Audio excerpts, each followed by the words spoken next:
I agree with the motivation behind the Great Australian Bight Environment Protection Bill put forward by the Greens this morning.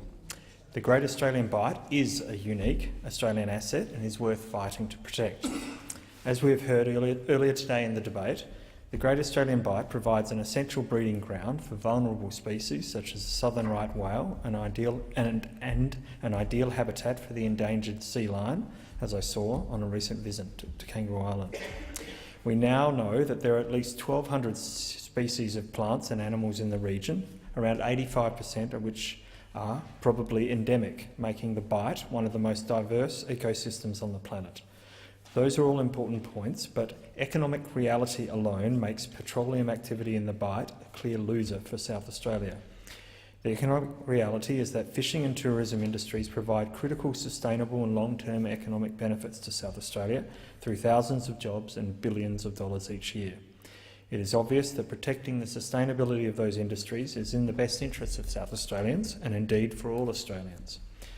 Fishing in the Bight brings half a billion dollars a year to South Australia. Tuna, crab, prawns, sardines, lobster, oysters, abalone, the list goes on. The entire fishing and aquaculture industry could be wiped out in the event of a major oil spill, perhaps irreversibly. Tourism in the region also brings in about $1 billion each year to South Australia, much of which could be irreversibly impacted from an oil spill in the Bight. There are at least 10,000 tourism jobs based in the Bight region, all of which would be under threat from a spill. As I've said in September, we must not put that at risk from a future oil spill. It is worth remembering that as well that modelling of economic benefits of petroleum activity in the Bight is based on many assumptions, such as the actual volume of oil available for extraction, reliance on the global oil market, predicted by many to have massive slowdown in the next couple of decades. This is not mere fear-mongering. My concerns actually run deeper to the question of whether the current evaluation processes operate in the best interests of South Australians. The stakes are clearly too high to outsource decision-making on petroleum activities in the Bight to the National Offshore Petroleum Safety and Environmental Management Authority, yet that is what currently occurs. The simplistic argument of streamlining regulatory requirements is not persuasive in this case. The Minister should have ultimate oversight and responsibility for decisions which could have such massive ramifications. The current process of simply ticking a box which says that the risks have been reduced to as low as reasonably practicable, ALARP, and acceptable, is obviously at odds with the fact that even a small oil spill could be catastrophic for the region. Long-term consequences, including rehabilitation and remediation, should be appropriately taken into account. Despite those worries, it is important to acknowledge that the considerable expertise that NOPSEMA does have in evaluating some narrow technical engineering and scientific risks at specific sites. Health and safety assessment, especially in remote, isolated areas of the Bight where waves can reach up 23 metres and water can be 3 kilometres deep, seems to be a combination which makes petroleum activity even more unsuitable. The so-called safeguard of a capping stack stationed on site just in case of a spill seems basically worthless in such treacherous weather conditions. Further insight into the flaws of the ALARP criteria is evident in the Montara case, which is a well that blew out in Australian waters near East Timor in 2009. The well was leaking for about 3 months, the equivalent period of time as the BP disaster in the Gulf of Mexico. There are still 15,000 fishing and aquaculture operators in Timor who are even today pursuing class action for compensation for that event, supported by the Indonesian government. Do we really believe that any oil company would have the capacity to fairly compensate the entire fishing and tourism industry in the case of an oil spill in the Bight, irreversibly leading to losses to the tunes of billions of dollars each year for South Australia?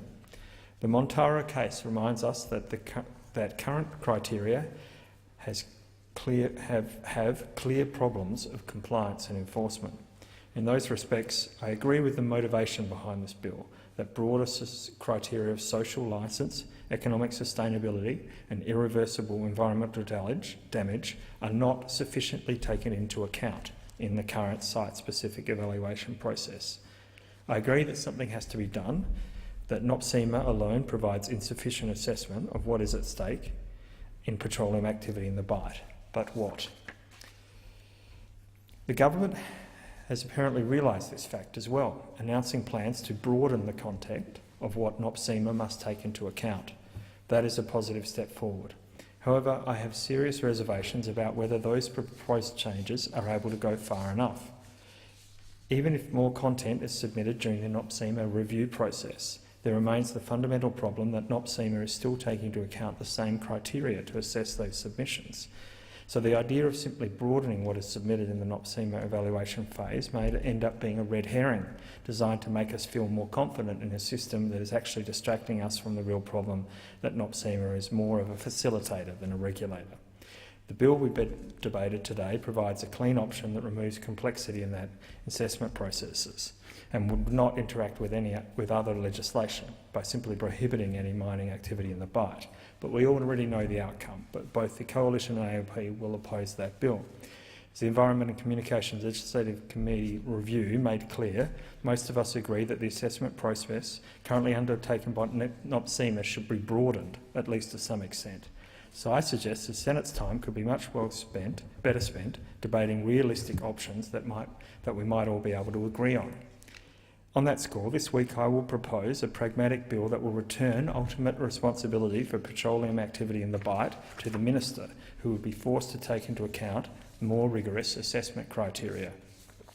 It is an approach that I believe all parties can support, as it is a workable and realistic solution. The ultimate authority to decide mining exploration and drilling applications should have never been outsourced to NOPSEMA back in 2014. The stakes are far too high to allow that decision to be delegated out. The Minister should take personal responsibility to make that call after a rigorous and inclusive evaluation process such as those undertaken under the EPBC Act. Under my two-stage proposal, which I will outline in more detail later this sitting, the initial NOPSEMA review would be retained. If NOPSEMA approved an action, then the EBC Act review processes would kick in, with the final decision being made by the Minister. This would mean a more rigorous evaluation process which would fairly balance environmental, social, economic and safety considerations by ensuring adequate public consultation and social licence. It would increase transparency and accountability in the decision-making process, with the Minister act consistently with additional considerations such as the precautionary principle, treaties and conventions leading to improved public trust, and it would strengthen powers of review by extending the definition of persons aggrieved who could challenge an approval. Finally, it would ensure penalties for non-compliance are appropriately broad and strict. Another option that has been proposed is to list the Bight on the World Heritage List.